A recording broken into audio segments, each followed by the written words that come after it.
Et c'est maintenant l'heure de l'actualité économique avec vous, Georges Lédric. Bonjour Georges. Bonjour Natacha. Avec cette question ce matin, quels sont les financements du groupe État islamique? Une grande partie de ses revenus provient, on le sait, du pétrole, des installations pétrolières qui vont d'ailleurs être visées dans les prochains jours, notamment par les frappes françaises. Concrètement, comment l'organisation terroriste organise ce trafic?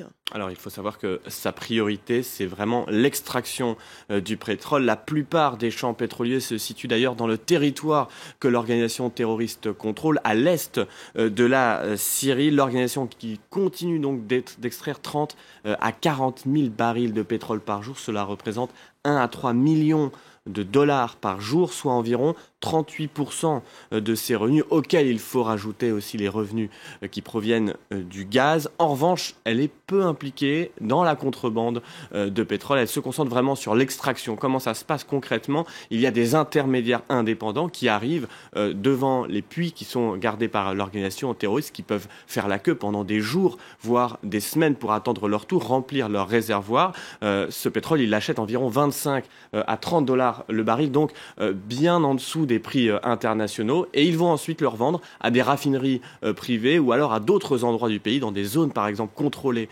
par les rebelles, à un prix un petit peu plus élevé, 60 à 100 dollars le baril. C'est un prix qui est, on le voit, bien supérieur aux cours internationaux, puisque le baril de pétrole, il s'échange aux alentours de 45 dollars le baril de pétrole. Il y a donc finalement assez peu de contrebande internationale parce que l'essentiel est consommé localement. Ce qui est étonnant, c'est que les installations, elles sont connues des armées occidentales. Est-ce que cela veut dire qu'elles ont été finalement épargnées jusqu'à maintenant et pourquoi alors? Alors, elles ont probablement été épargnées pour plusieurs raisons. La première, c'est qu'il y a de nombreux civils qui gravitent autour de ces installations, avec justement tous ces intermédiaires qui travaillent dans le secteur du pétrole. Donc, lors des dernières frappes, la coalition a prévenu ces intermédiaires de quitter leurs camions, de quitter les lieux 40 minutes avant les bombardements.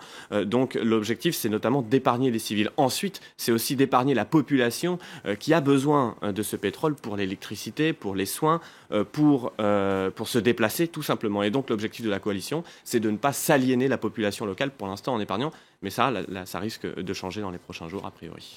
Du côté des marchés financiers, en tout cas, les cours du pétrole continuent de baisser. Effectivement, ils continuent de baisser, près de 1% de baisse ce matin sur les marchés asiatiques. On le voit, moins 1,03% pour le pétrole de Brent de mer du Nord et moins 1,84% pour le pétrole américain. On le voit aussi ce matin, c'est plutôt calme sur les places asiatiques. Pas de grands indicateurs à se mettre sous la dent. En revanche, tout de même, les réformes annoncées par Pékin qui ont été saluées par la bourse de Shanghai, qui a finalement quand même clôturé en légère baisse, mais c'est plutôt calme ce matin. On revient en France où le gouvernement a décidé, Georges, de s'attaquer aux mauvais payeurs. Et c'est le problème principal de nombreuses PME, obtenir le règlement de leurs factures par leurs clients en temps et en heure. Hier, 5 entreprises ont été épinglées par Bercy malgré leur bonne santé financière. Elles continuent d'abuser et de payer souvent au-delà des 60 jours de délai légal. Regardez. Pour punir les mauvais payeurs, Bercy s'attaque à leur portefeuille. 5 grandes entreprises françaises se voient infliger une amende pour ne pas avoir réglé leurs fournisseurs dans les 60 jours imposés par la loi. Parmi elles, 2 entreprises du même groupe. Numéricable qui écope d'une amende de 375 000 € et SFR déjà pointé du doigt comme mauvais payeur il y a 2 ans. Même montant pour Airbus Hélicoptère qui conteste cette décision.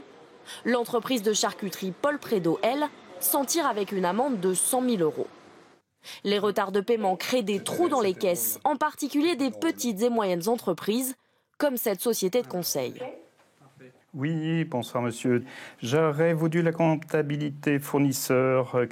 Elle attend près de 6 000 € de la part d'un client. Oui, on est une très petite entreprise, 5 personnes, vous voyez.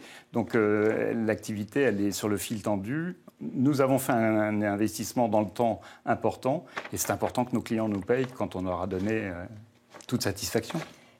Et chaque année, ces délais de paiement augmentent. 13 jours et demi en moyenne en 2015, contre 10 jours en 2014. Emmanuel Macron, le ministre de l'économie, présentera demain matin une série de mesures pour réduire ces retards qui mettent en difficulté un tiers des entreprises françaises. Merci Georges Hédric pour ce Merci. point sur l'économie.